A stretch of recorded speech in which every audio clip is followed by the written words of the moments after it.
आपको ऋषि पंचमी की दूसरी कहानी सुनाती हूँ, ध्यानपूर्वक सुनिएगा। एक नगरी में एक ब्राह्मण ब्राह्मणी खेती करते हुए सुखपूर्वक रहते थे। एक दिन ब्राह्मणी को ऋषि पंचमी का उद्यापन करने की इच्छा हुई और उसने ऋषियों को जिमने बुलाया। संयोगवश ऋषि बनाते समय ही वह रजस्वाला हो गई। उसने किसी को बताया नहीं और 7 बार स्नान करके चावल, नमकीन व मीठे रसोई बनाने लगी। सातों ऋषि जिमने आ गए, उनको भोजन परोसा। ऋषियों ने सप्त के प्रभाव से वे अशुद्ध भोजन लटों में बदल गया। ऋषियों को क्रोध आया और उन्होंने ब्राह्मण ब्राह्मणी को श्राप दे दिया। श्रापवश अगले जन्म में वे दोनों अपने ही बेटे के घर में कुतिया और बैल की योनि में पैदा हुए। ब्राह्मण का बेटा बहुत धार्मिक था, जिसे ही पिता का श्राद्ध आया। बेटे ने ब्राह्मण नूत दिया। बहू ने भोजन में खीर भी बनाई। खीर का भगोना खुला पड़ा था, उसमें सांप गिर गया।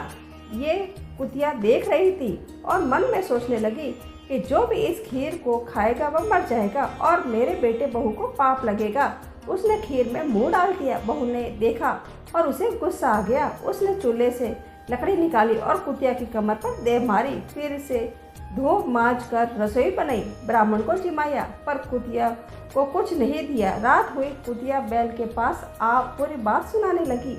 जो बैल बोला कि पिछले जन्म में तूने रजस्वाला हुई भोजन बनाया, इसी पाप से तुझे कुतिया का जन्म मिला और तेरे पाप वश मैं भी बैल बन गया। आज मुझे भी मेरे बेटे ने कुछ भी नहीं दिया। दिन भर खेत में जुताया और कुछ खिलाया भी नहीं। आज का श्राद्ध उसका बेकार गया। ये सब बातें उसके बेटे ने सुन ली।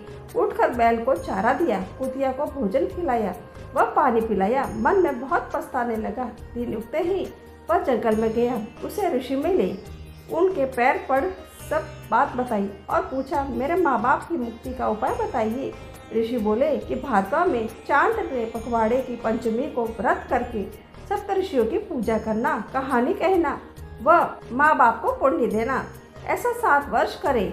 बेटे बहू ने भी व्रत किया और माँ बाप को इसका पुण्य दिया। 7 वर्ष पूरे होते ही आकाश से विमान आया। बैल सुंदर पुरुष व कुतिया सुंदर स्त्री के रूप में आ गई। दोनों विमान में बैठकर स्वर्ग को गए। हे ऋषि भगवान, जैसे ब्राह्मणी के दोष दूर किए वैसे ही हम सबके करना। उनको मोक्ष दिया वैसे ही सबको देना। खोटे की खरी, अधूरी की पूरी।